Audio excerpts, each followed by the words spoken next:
tarde, Portugal como éramos, como somos. Continuamos esta série de conversas sobre a evolução do país nos últimos 40 anos, a propósito da passagem de mais um aniversário do 25 de Abril. Hoje vamos falar da família. Connosco estão Maria João Valente Rosa, que nos tem acompanhado nestes debates, é socióloga, especialista em demografia, e Mário Cordeiro, médico pediatra, a quem agradeço desde já a presença de ambos. E comigo está também o Mário Galego para a condução deste debate. Ora viva! Boa tarde a ambos. Boa tarde. Começamos pelo casamento em Portugal e coloco desde já a primeira pergunta a Maria João Valente Rosa. Atualmente, nesta diferença de 40 anos, diminuiu o casamento, aumentou o divórcio. Isto é um dado que não é muito surpreendente, porque todos os dias deparamos com estes números, mas isto, a nossa sociedade mudou, a sociedade entre homem e mulher mudou, já não se juntam assim tanto, já não se casam? Bem, muito boa tarde.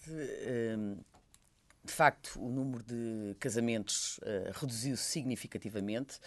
Passou para menos de metade em relação a meados dos anos 70, 74. Atualmente, em 2012, tivemos 34 mil casamentos e, em contrapartida, o número de divórcios tem vindo ele a aumentar.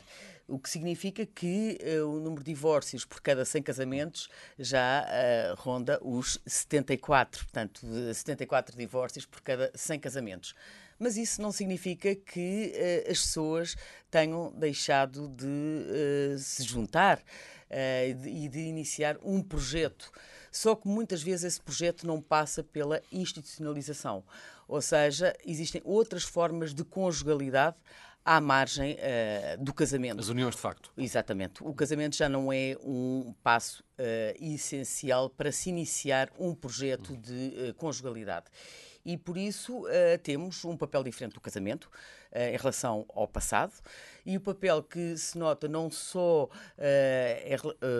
no que diz respeito à formalização das relações, mas também como iniciar um projeto de parentalidade. Isto é, no passado, recuando um pouco no tempo, o casamento servia muito para se começar a pensar, era um momento importante para se começar a pensar num segundo projeto, que era o projeto de ter filhos.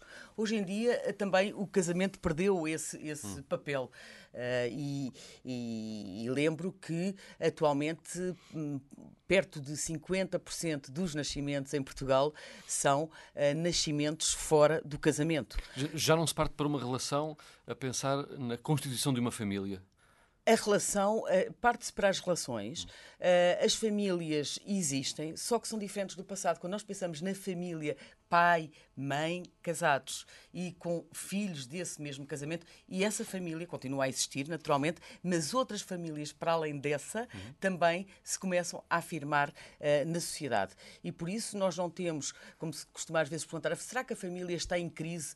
Bem, a família não está em crise, porque existem muitas outras formas de família, para além daquela que nós conhecíamos tão bem em meados dos anos 70 e que muitas vezes quem não seguia aquele padrão, que era um padrão claramente formatado, quem não seguia aquele padrão muitas vezes era entendido de uma forma algo suspeita. A pessoa que não casasse e iniciasse uma relação fora do casamento, a pessoa que tivesse filhos fora do casamento, com relações estáveis com o seu parceiro, companheiro, e por isso temos aqui uma mudança muito significativa e que também está associada a outras mudanças, mesmo no seio da família, porque também o casamento ou as conjugalidades continuam a existir, só que o casamento também já perdeu o seu caráter vitalício para a vida. Ou seja, nós hoje casamos ou juntamos-nos, mas muitas vezes pensamos também que, porventura, poderá ser um projeto muito importante, mas enquanto durar, enquanto as pessoas tiverem uma relação muito afetiva, deixa de existir uma componente, outra que não a afetividade, enquanto existir amor, quando as pessoas se sentirem bem uma com a outra, e se caso não aconteça, então partem para outras relações, e é interessante notar que, em termos das famílias, começamos a ter aquelas famílias reconstituídas, não é? Que já trazem filhos de outros casamentos, etc. Portanto, as pessoas continuam, só que o amor passou a estar passou a ser um valor muito, muito importante nas relações entre os indivíduos, que passam a estar menos dependentes, a relação homem-mulher, de outros fatores que não o fator afetivo. Portanto, há aqui uma afirmação, se quiser, um pouco da afetividade nas relações. Mário Cordeiro, a família mudou claramente, não é? Nestes 40 anos, muito. Sim, Mas eu está não em crise vejo, a família. não vejo como algumas pessoas às vezes veem um drama nisto. Muito pelo contrário. Acho que, para já é preciso ver que no início dos anos 70 havia a concordata e portanto, até era impossível o divórcio. Assim como em muitos casos não há divórcio, embora haja separação entre as pessoas, porque não há casamento. O divórcio é uma consequência do casamento. Às vezes é preciso olhar também para a definição de caso do que é que cada coisa destas quer dizer. Como dizia o Vinícius, não é? O amor é eterno enquanto dura. E eu acho que é um sinónimo de transparência e até de honestidade, embora enfim, nós não podemos correr o risco de generalizar as coisas, haverá casos e casos. De facto, as pessoas assumirem as suas relações de uma forma natural. E também se passou uma coisa que às vezes fazia as pessoas estarem juntas, que era os filhos, e hoje é um dado adquirido científico, que não são os filhos, nem seguram os casamentos, nem se deve segurar casamentos por causa dos filhos. Isto foi um salto qualitativo que levou a que as pessoas assumissem a sua relação conjugal de uma forma diferente da sua relação parental, o que então permitiria isso. Impensável há 40 anos. Sim, a definição, o que eram os filhos em relação aos pais. Mas é engraçado quando se fala de família nuclear ou família tradicional, pai, mãe, filho, pronto, ou pai, mãe, filhos, não é bem tradicional, porque a família tradicional era uma família alargada, era uma família entre aspas, aldeia, em que várias gerações conviviam, com muitos filhos, muitos primos, muita gente. No fundo, as próprias aldeias eram uns micro-infantários de muita gente. A família, pai, mãe, filhos, vivendo num apartamento na cidade, é uma coisa do pós-guerra. Portanto, de tradição não tem muito. E se há algo que caracteriza as famílias é a dinâmica, uma enormíssima dinâmica. E essa dinâmica não pode ser lida como uma destruição da família, como às vezes alguns profetas da desgraça a veem. Onde eu acho que há realmente aqui diferenças substanciais. As pessoas experimentam também a sua relação muitas vezes antes de assumirem um compromisso, portanto, assumem um compromisso consigo próprias, depois passarão, se entenderem isso, às vezes a seguir ao nascimento do primeiro ou até do segundo filho, como já vinha acontecendo nos países nórdicos, assumem um compromisso perante a sociedade, que será o casamento. E formalizam de alguma forma e que não deve ser confundido, e que muitas vezes é até noutros debates, com outra coisa que não tem nada a ver com casamento, que é matrimónio.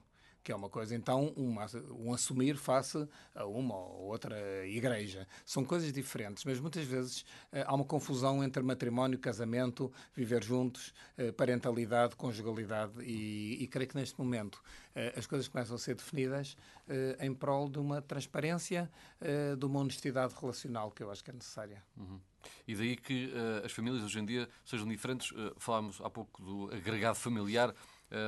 Pergunto, Maria João Valente Rosa, atualmente em Portugal somos mais e quase o dobro dos agregados familiares, mas o agregado tem menos gente. Exatamente. Em 40 anos diminuímos. Encolhemos as famílias. As famílias encolheram, aumentaram em número, mas encolheram em dimensão.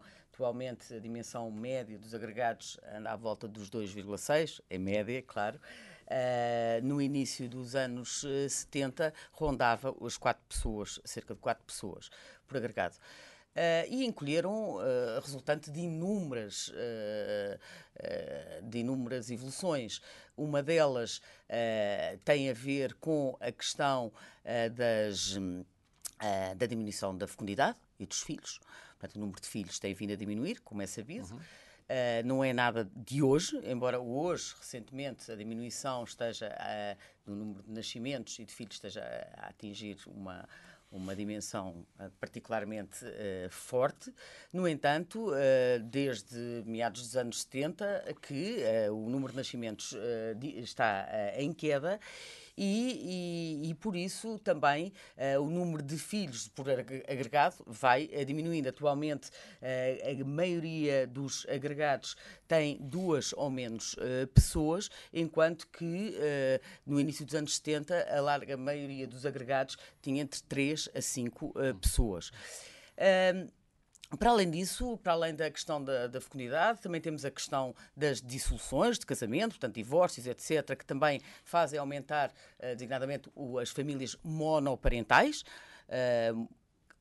Também, neste caso, a esmagadora maioria constituídas por mães com filhos e não pais com filhos. Por outro lado, também temos, associado a isto, outras questões como o envelhecimento. Grande parte das pessoas que vivem sós são pessoas em idades avançadas e nesse sentido também isto faz diminuir, ou seja, são pessoas que vivem em situações de pessoa só na sua mesma casa, por morte do cônjuge, porque os filhos saíram, porque a família, porque entretanto as famílias também, as famílias, quer dizer, também se foram afastando, não é? Porque as pessoas começaram muito a aproximarem-se das cidades, das grandes cidades, que era aí que tudo acontecia, era aí que a pessoa era livre, e estamos a falar de 25 de Abril, e é importante falar da liberdade neste contexto, não é? Porque muitas vezes pensa-se que as pessoas largavam as aldeias e as pequenas localidades apenas por uma questão de encontrarem trabalho nas cidades, mas não era. Tem a ver também com modos de vida, não é? Tem a ver com modos de vida e com a forma de ser livre e de não Aliás, ser... estamos aqui a falar muito de liberdade também, Exatamente. não é? A questão dos casamentos, dos divórcios, tem muito a ver com liberdade individual. Exatamente. E isso conduz claramente também a um afastamento entre pessoas, muitas delas que ficam nas pequenas aldeias, muitas pessoas mais velhas e outras, os mais novos, que vêm para as cidades, e atualmente assistimos a outros fenómenos com uma outra dimensão, em que já não é só a saída do campo para a cidade, mas a saída da cidade para outros países por tempos...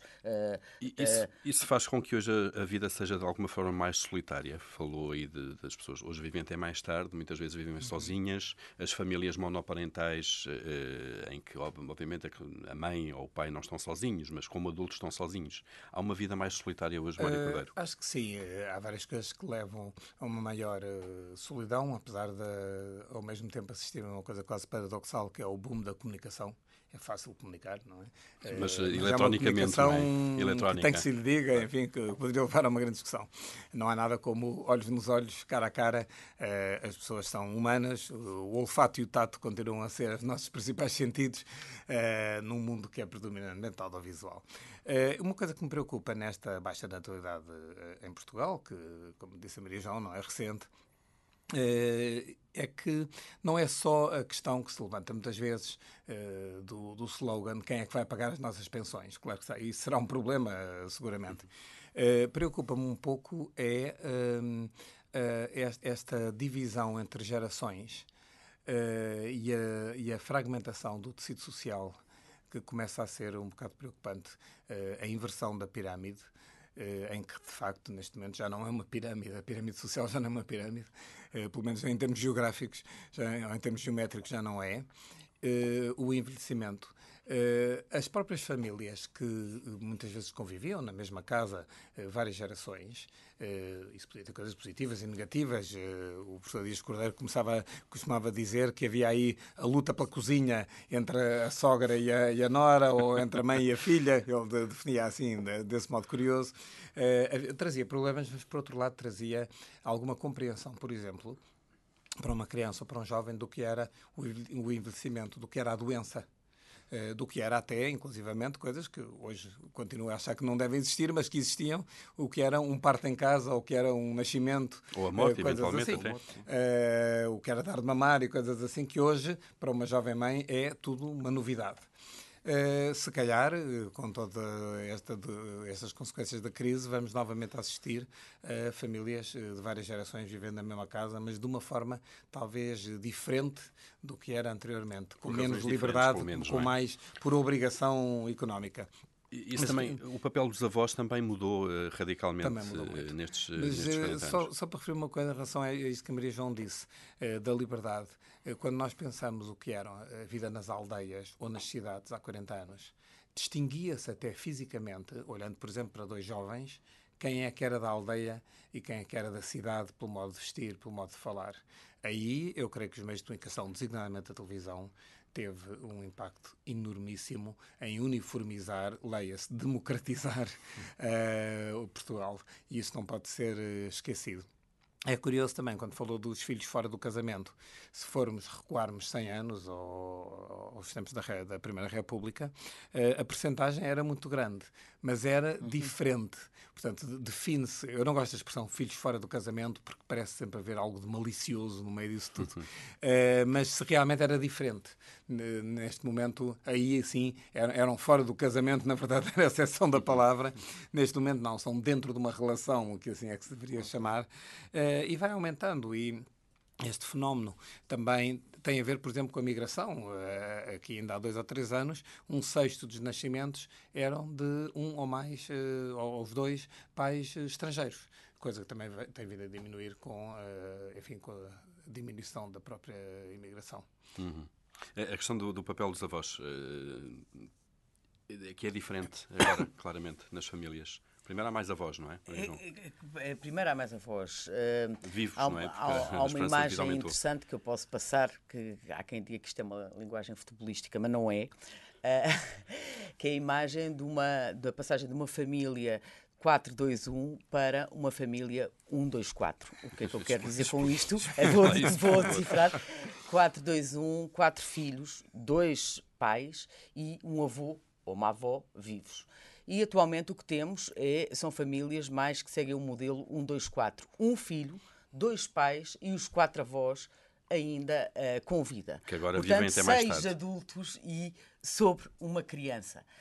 Bem diferente do passado, e quando falamos do passado, vamos falar dos últimos 40 anos, vá lá, que não era isso que nos marcava.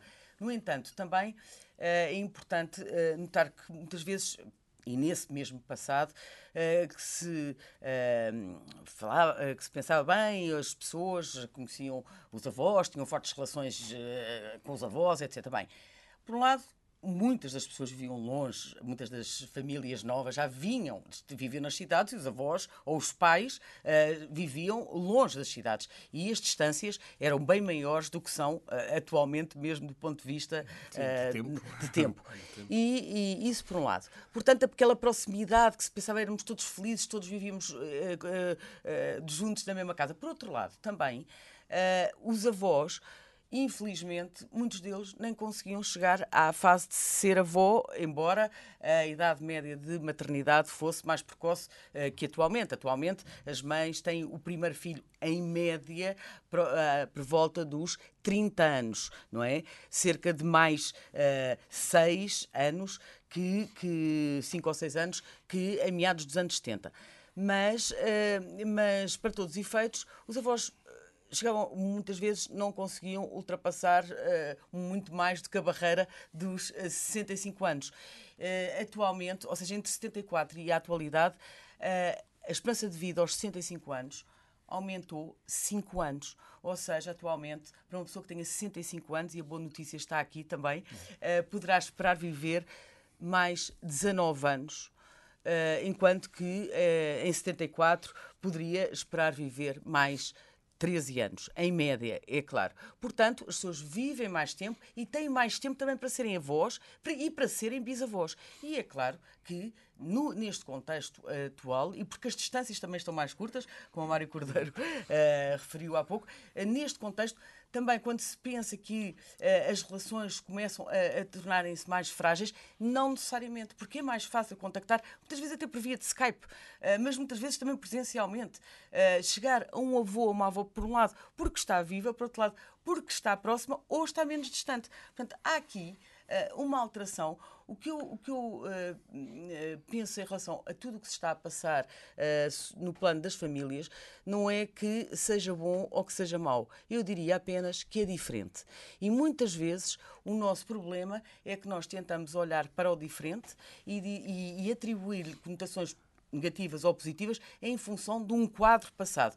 Mas quadro esse passado que conhecemos pouco, porque também nós não conhecemos as desavenças familiares e os problemas que existiam nessa tal sociedade passada. Portanto, há aqui, quando dizemos, bem, no passado é que era bom, éramos todos felizes, radiantes, as criancinhas brincavam na rua, etc, etc, é preciso, e radiantes umas com as outras, e os avós davam-se muito bem com os pais, etc. Isso é uma imagem que nós construímos de um passado que, quando confrontamos com a realidade, ela não é, de facto, confirmada. Portanto, é preciso pensar que os tempos são outros, que havia situações muito felizes no passado, mas existiam também situações muito infelizes no passado, tal como no presente. Portanto, é preciso pensarmos o presente. Mas então perguntamos ao nosso convidado, o médico pediatra Mário Cordeiro, agora, como ouvimos aquelas fórmulas futebolísticas da Maria João Valente Rosa, hoje em dia, um filho, 4 avós. Antigamente, 4 filhos, um avô. Isto vai beneficiar as crianças ou não? Vai modificar. Tem mais apoio familiar, eu estou certamente. absolutamente de acordo que não se devem emitir juízos de valor se é melhor ou pior. É diferente. E perspectivar o que é que essa diferença consubstancia hoje, na gestão do hoje e também nos efeitos para depois, porque as mudanças geracionais, o número de filhos que nascem, o número de crianças que nascem, tem um impacto, mudem ou não as políticas, há coisas que vão ter efeitos, ondas de choque futuras. E é bom pensar nisso e nas consequências até para as prevenir. Eu creio que há realmente aquele clichê do filho único de antigamente, como o menino mimado, que toda a gente fazia tudo o que queria. Era assim, este é um filho único. Era assim, tinha um elemento pejorativo na palavra. Acho que não se pode aplicar exatamente agora aos filhos únicos de agora. Mas existem, de facto, problemas. Eu creio que sim, que podem existir alguns riscos, não sei se problemas, alguns riscos de famílias em que realmente os pais têm, e nós todos temos, um desejo de parentalidade, que é um desejo de prolongamento, de eternidade, de realização. Uns mais, outros menos. Eu acho que Os Filhos Não São o Nosso Livro em segunda edição, não, como a nova capa e o acordo ortográfico, mas não é bem assim. São o livro deles, para o qual nós podemos dar umas dicas e, enfim, alguns pormenores de enredo, mas eles são eles. No entanto, há realmente uma tentação normal de todos os pais de que os filhos venham um pouco a repeti-los, ou a fazer aquilo que nós fizemos e gostamos, ou a fazer aquilo que nós não fizemos. Seguir os passos. Eu não toquei violino, agora vou pô-lo no violino, coisas assim. Não toquei, mas gostava de ter tocado, não é? Exatamente. Quando era a dividir por muitos, era fácil distribuir, ou seja, o peso talvez não fosse tão grande sobre cada criança. Neste momento, aquele, coitado, tem de levar com tudo. Isto numa época também em que há uma enorme pressão tecnológica, de material, de bens aquisitivos, e em que realmente, enfim, a liberdade em termos de território de brincar é mais limitada para a maioria das crianças. São 4 paredes em casa, 4 paredes no carro, 4 paredes na escola, às vezes injustificadamente. Não é por estar a chover que uma criança deve deixar de brincar ao ar livre, mas nós temos ainda um bocado essa ideia. E, portanto, vive-se um bocado enclausurado e isto não é muito bom. Mas com o mundo nas mãos, certamente. Exatamente. Eu não tenho nostalgia dos tempos, de facto. Às vezes recebo mails, como de certo vocês recebem. Era bom o tempo em que subíamos às árvores e tal. Pois, eu costumo dizer, é tudo muito bonito. Andávamos sem cinto no carro, ótimo. Eu respondo geral. Geralmente não respondo, mas às vezes apetece-me responder quando estou assim um dia a ferver mais e ponho. É pena que aqueles que saíram pelo vidro do carro, que caíram da árvore e foram parar à unidade de cuidados intensivos e outras coisas, não possam receber este e-mail. Porque é preciso ver essas coisas. Houve evoluções na saúde, na educação, que são, são indiscutíveis e que têm um impacto enorme. Por exemplo, o facto das pessoas terem, neste momento, os filhos de 6 anos, o primeiro filho, em média, 6 anos mais tarde, tem a ver com uma série de coisas, de condições de vida e tudo, com uma exigência pessoal de querer ter filhos já com alguns bens materiais, às vezes até exageradamente, com casa própria, com isto, com aquilo, mas também com uma coisa que desde 75 ou de 74 até agora é uma coisa evidentíssima, que é a escolarização. Se nós formos ver o número de crianças, nem era sequer na universidade, mas de jovens, mas o número de crianças que passava o antigo ciclo, portanto, o 6º ano, quer dizer, não tem nada a ver com os números atuais. Era uma minoria muito minoritária. Os restantes iam trabalhar para os campos, trabalhar para as fábricas e ponto final. De onde o seu projeto de parentalidade era muito mais curto, do que realmente agora, em que aos 18, aos 19 ou 20 estão a iniciar uma nova fase da vida, pelo menos a larga maioria, que é uma fase, enfim, universitária. Portanto, tudo isto mudou e os próprios avós, o próprio facto de haver poucas crianças, pode realmente concentrar nelas uma atenção exagerada. E isso é um risco que se corre. Todos nós temos aqui dentro, mesmo sem ir para a Hannah Arendt, não é? Sem ir às sementes do mal, temos pelo menos uma coisa que é algum desejo tirânico, algum desejo de sermos omnipotentes, narcísicos, o mundo girar à volta do nosso umbigo e pormos e dispormos dos outros como escravos. Isto a dividir por muito já é muito galo para um pouco galinheiro e as coisas têm que se dividir. Quando é um miúdo só a tomar conta da família e outra coisa que aí eu espero que as pessoas tirem de algum dia da cabeça, que é o complexo de culpa em relação à criança, porque se trabalha, isto sempre se trabalhou. Mas muitas pessoas têm isso. Eu trabalho, mas há agora pouco a tenho ideia que compensar que hoje o meu os horários filho. são mais complicados. A compatibilização entre o horário laboral Mas há uma e diferença. Por familiar. exemplo, quando se diz que as mulheres agora trabalham, as mulheres sempre trabalharam. O trabalho era diferente. Trabalhavam uma em coisa casa. é sair, exatamente, mas tomavam conta disto e daquilo, tinham os seus hobbies, tinham a vida social, mantinham a intriga social da aldeia, era mantida pelas mulheres. Portanto, Era uma rede social da altura, não é? E estou em crer que, neste momento, os pais, apesar de terem muito menos tempo disponível, eventualmente, para os filhos, têm mais qualidade de tempo e preocupam-se mais. E tem mais informação também. E mais informação. Houve uma altura em que as crianças, sim senhora, podiam estar com os pais, mas era assim, cresciam. Logo se vê. Tudo cresce. E hoje há uma preocupação maior. Disse que os pais têm hoje menos tempo para os pais, homens, claro. Aqui Sim. não é pais no sentido global da parentalidade. Têm menos tempo para os filhos. Mas a ideia Não, que dá eu é acho que os pais homens têm provavelmente mais. Dedicam mais tempo, Dedicam mais tempo aos filhos e às numa questões interação. Porque da uma coisa família. é estar presente, mas pode estar ausente. Pode estar presente e ausente ao mesmo tempo, até na mesma sala. Outra coisa é uma dedicação, interação, preocupação com ajudar, apoiar. Brincam com os filhos. Às vezes até exageradamente. Há pais que se sacrificam depois de se levantarem todos os dias às 7h30 da manhã. Ao sábado levantam-se porque o menino tem de ir à natação, ou aqui ou acolá. Às vezes eu nesse aspecto também tenho alguma urticária, porque acho que as crianças não devem escravizar a vida da família, assim como o contrário também não deve ser verdadeiro.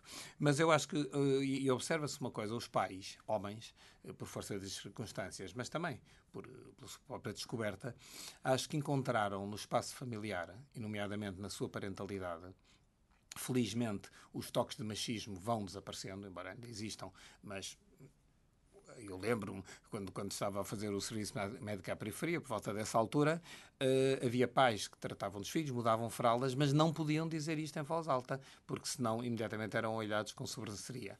Hoje não. Eram mal vistos no seio do grupo. Era vulgaríssima. E por isso, essa devolução desse espaço endorfínico de casa, que não é só de atividade, mas é de calma, veio dar aos homens, creio que, muita qualidade de vida e até longevidade. Preocupa-me, por exemplo, ver, isto também sem generalizações, podem ser abusivas, mas, por exemplo, os dados do Inquérito Nacional de Saúde, que mostram que neste momento, até aos 45 anos, a prevalência de fumadores é entre as mulheres e não entre os homens, não só em número de mulheres que fumam, mas quantidade de cigarros que fumam, ou práticas que levam, por exemplo, a infartos de miocárdio em mulheres de 40, 50 anos, coisa que era quase uma ficção aqui há uns anos, a condução automóvel, a exposição ao risco, o stress de trabalho. A perspectiva, se isto continuar assim, podemos observar pela primeira vez na história do mundo uma coisa que é um retrocesso da esperança média de vida global. E outra coisa também, pela primeira vez, que é os homens terem a hipótese de viver mais anos que as mulheres. Isto deve ser pensado porque mostra que há algo que precisa ser afinado. Maria João, Valente Rosa, estamos aqui a falar do papel, de facto, das crianças e dos filhos, este papel central. O Mário Cordeiro rejeita um pouco a ideia de estarmos a formar hoje crianças mais mimadas do que no passado. Eu não rejeito, eu digo que é preciso muito cuidado para isso não acontecer. Que riscos é que isso tem, de facto, para a sociedade? Não para a família, mas para a sociedade, de alguma maneira? Bem, eu acho que hoje em dia, quando se tem um filho, o filho não acontece por acaso. Portanto, é uma decisão muito pensada, muito planeada. E avaliam-se riscos e, em função disso, toma-se a decisão para o momento mais oportuno. E entende-se, hoje em dia, que o filho é um projeto de vida. Não é ter o filho porque sim, não é um porque acaso, aconteceu. É um projeto de vida. Sabemos que o filho, os filhos, felizmente, têm a possibilidade, morrem muito menos do que no passado. Sabemos que o filho já não serve, mais uma vez, como garante da sobrevivência de uma família. Hoje em dia pensa-se no filho não como mais um braço para trabalhar numa pequena fábrica ou numa pequena indústria, etc. Pensa-se num filho como o filho adquiriu um valor, ou como sobrevivência dos pais na velhice. Vou ter bastantes filhos porque vou ter seguramente alguém que me sustente, porque o Estado Social era débil, não é? Neste momento, o filho não é pensado nesses moldes. O filho adquiriu um valor afetivo muito importante. E por isso é uma decisão muito pensada, muito planeada, e por isso também se quer que esse projeto aconteça da melhor forma. E nesses termos não é por acaso que nas sociedades mais desenvolvidas do mundo são elas mesmas que têm níveis de fecundidade mais baixos. Ou seja, estamos a falar da Europa, por exemplo, o continente europeu tem níveis de fecundidade baixíssimos e não é por acaso, não é porque as pessoas se tenham tornado egoístas, não é por mais nada que não seja o valor que, entretanto, a criança adquiriu. É claro que muitas vezes temos uma situação, e quando olhamos já à microescala para a Europa, o que se verifica é que os países mais desenvolvidos da Europa, designadamente do Norte da Europa e do Centro da Europa, têm níveis de fecundidade superiores aos portugueses. Mas isso já estamos dentro de um pequeno conjunto com níveis muito baixos. E aí, portanto, temos os tais países do Norte. O que é que diferencia, o que é que poderá estar aqui em causa? Bem, recentemente, em 2013, uma parceria entre o Instituto Nacional de Estatística e a Fundação Francisco Manuel dos Santos, realizou-se um inquérito à fecundidade. O inquérito de 2013, os primeiros resultados foram divulgados nessa altura e o que em 2013 e agora em breve vão ser divulgados os resultados definitivos. Por um lado, o que percebemos é que o projeto de parentalidade, ou seja, de se ter um filho, pelo menos, é algo que ainda a esmagadora das pessoas que ainda não têm filhos quer abraçar. Portanto, as pessoas não desistiram do projeto de ter filhos, querem ter menos.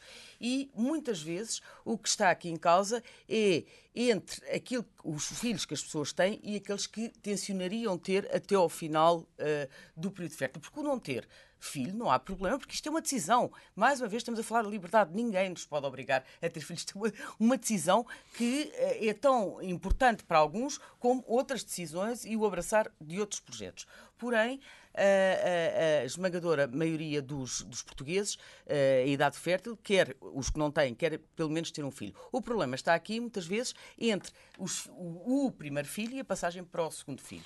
Ou seja, as pessoas e as condições que existem para se fazer essa mesma passagem. E aí voltamos a uma questão que há pouco o Mário Cordeiro colocou, relativamente à mulher e ao homem.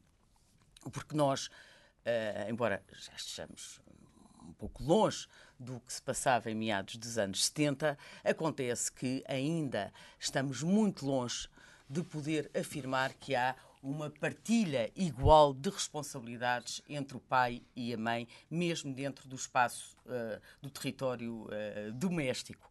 E as mulheres, como mães, simultaneamente têm filhos, mas também querem ser boas profissionais e estão a investir muito na carreira, não como investiam, porque as mulheres no passado em Portugal, e o passado mais uma vez há 40 anos, as mulheres portuguesas também trabalhavam, como há pouco foi dito. Aliás, nós tínhamos taxas de atividade relativamente elevadas, taxas de atividade femininas. Só que esse trabalho era um trabalho de tipo diferente. Muitas vezes as mulheres trabalhavam para o salário ser um complemento do salário do marido. E quando o marido podia dispensar esse complemento, as mulheres regressavam a casa. Hoje em dia a situação é bem diferente. As mulheres não se afirmam no mercado de trabalho por uma subalternidade qualquer. É mais As uma vez a liberdade. Porque é um projeto, e afirmam-se enquanto pessoas, Claro. e estamos, e afirmam-se, quer em termos dos estudos, as mulheres hoje em dia têm níveis de sucesso muito superiores aos homens, estão maioritariamente no ensino superior, mesmo em termos de doutoramentos também a maioria são mulheres, mas, portanto, há aqui uma afirmação das mulheres enquanto um projeto de carreira. Que as E um mulheres duplo papel, claramente, das mulheres. que ocupa. Que E assumem uma cada vez questão mais. é que o outro problema ainda não está totalmente resolvido, que é a conciliação entre este tempo e esta afirmação das mulheres no mercado de trabalho e o seu papel, muitas vezes, de mãe, porque, apesar de estarmos diferentes, como eu dizia, no entanto, ainda recai sobre as mães, mulheres, as mães, grande parte das responsabilidades do dia-a-dia, do acompanhamento nas tarefas, e assim Querem também revela isso, tarefas domésticas, acompanhamento a idas ao médico, idas Este papel é sobretudo da mãe da com mulher. a Marisol, que de facto ainda há disparidades. Eu não consigo admitir, como cidadão de um país democrático, de um Estado de Direito, por exemplo, que para trabalho igual o salário das mulheres seja inferior ao dos homens. Não, se o trabalho é igual, o salário, no mínimo, deve ser igual.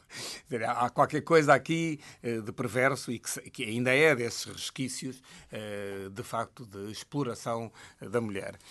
Por outro lado, também estou absolutamente de acordo que a decisão de ter filhos é uma decisão conjugal, logo é íntima e não deve ser pública. Hoje assiste-se a comentários não pedidos pelo casal sobre o quê? Já estás à espera? Mas o quê? Mas ainda é cedo, mas ainda é tarde, mas não tiveste, mas tiveste.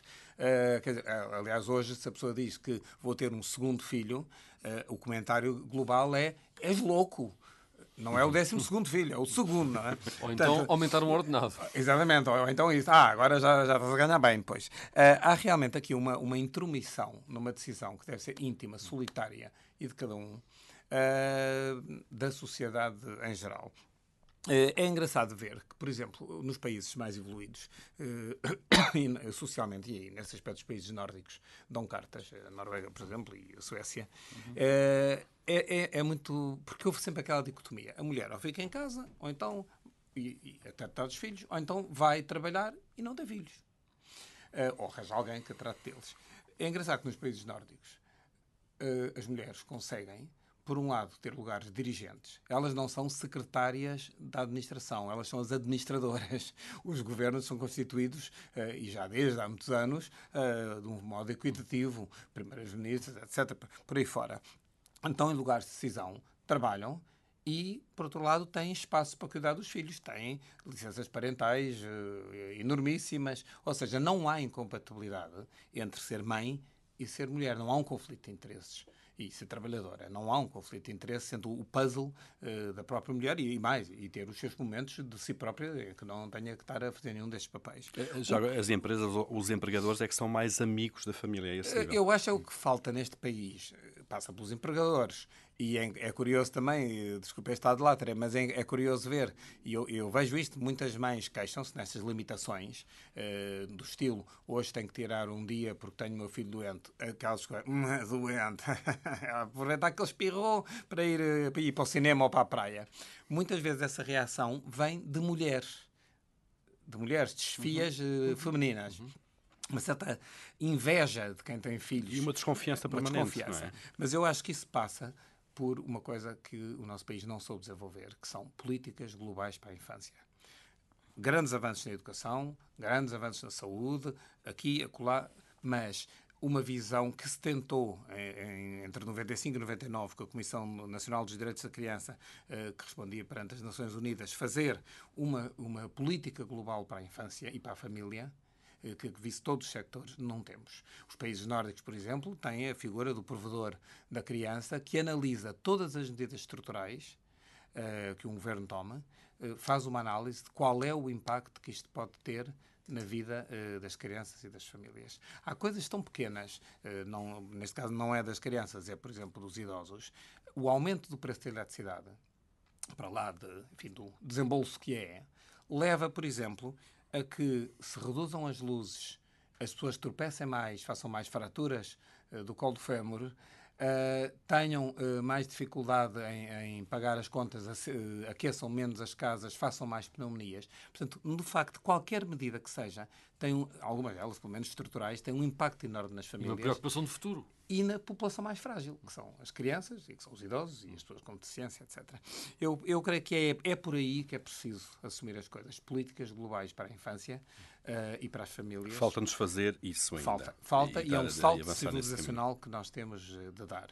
E foi esse salto civilizacional que permitiu que os países nórdicos agora tenham, e a Holanda e outros países assim, tenham taxas de natalidade francamente elevadas. Não, muito baixas, sim, mas muito mais elevadas que as nossas. Mas também é preciso ver que nos países africanos e outros, em que, enfim, famílias são enormíssimas, são enormes, a taxa de mortalidade é elevadíssima. Mas já agora só um pormenor também em relação à taxa de mortalidade. Nós vangloriamos, e muito bem, porque houve políticas concertadas entre os políticos, os técnicos, os orçamentos. Conseguiu-se uma coisa quase miraculosa, que foi, por exemplo, em relação à mortalidade infantil, passar de níveis de perto de 60 por mil para níveis de 3 por mil nados vivos, em que neste momento Portugal está no top 10. Isso é verdade. E isto é muito citado recorrentemente em campanhas eleitorais. Mas há uma questão. É que quando aparecem estes números, convém esmiuçar, como diriam os gatos fedorentos, convém esmiuçar o assunto. E quando vamos esmiuçar e repartir por escolaridade da mãe, por situação no emprego, etc., vemos diferenças entre 1,6 e 11. Ou seja, temos vários países dentro do país. Temos um país onde ainda podemos progredir e conseguir melhor, mas temos um país ainda muito a nível de o que diríamos chamado terceiro mundo. Portanto, temos que olhar as coisas cada vez mais. Há uma desigualdade escondida nessa estatística. Há desigualdades, não é? E aí temos que o país, neste momento, esse tipo de desigualdades que são mais invisíveis, estejam a aumentar o que será um retrocesso civilizacional. Maria João Valente Rosa, para terminar, de facto, esta questão de houve esta alteração, não vamos então classificá-la como positiva ou negativa, todas estas grandes alterações na família e na dimensão, na formação, no papel dos filhos, das mulheres. O que é que falta fazer ainda a este nível no país? Bem, para já, quer dizer, falta fazer muita coisa. Em primeiro lugar, naturalmente, começarmos a pensar que temos uma sociedade diferente da que tínhamos. Isto é um passo importante. E podem dizer, mas isso não, nós já sabemos. Não sabemos. E por isso é importante centrarmos nos factos, na realidade realmente existente e em perceber que nenhum de nós, penso eu, gostaria de regressar aos anos 70.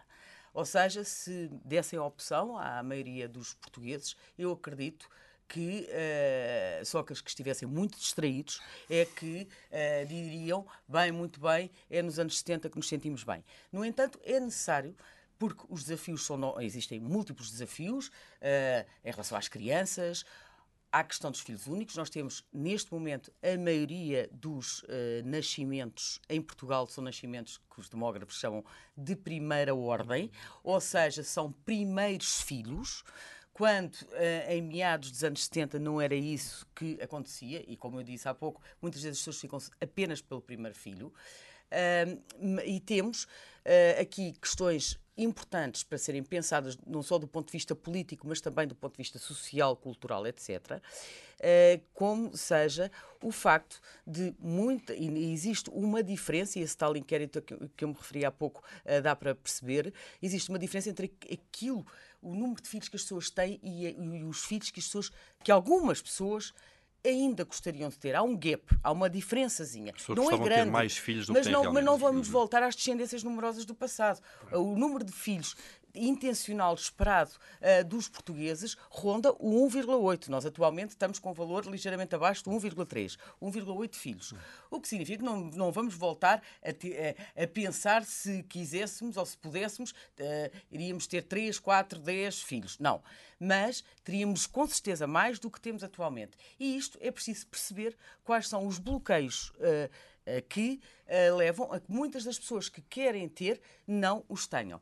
E isto é um ponto importante para discutir, para aprofundar. Muito rapidamente, estamos a acabar. 2 pistas sobre quais serão esses bloqueios. Serão económicos, financeiros das famílias? Será a tal falta de organização ainda na sociedade entre empresas, empregadores e aquilo que são, no fundo, as exigências da família? A questão financeira foi considerada como uma questão importante, os custos da criança. Mas a outra questão igualmente importante foi a questão da conciliação entre o trabalho e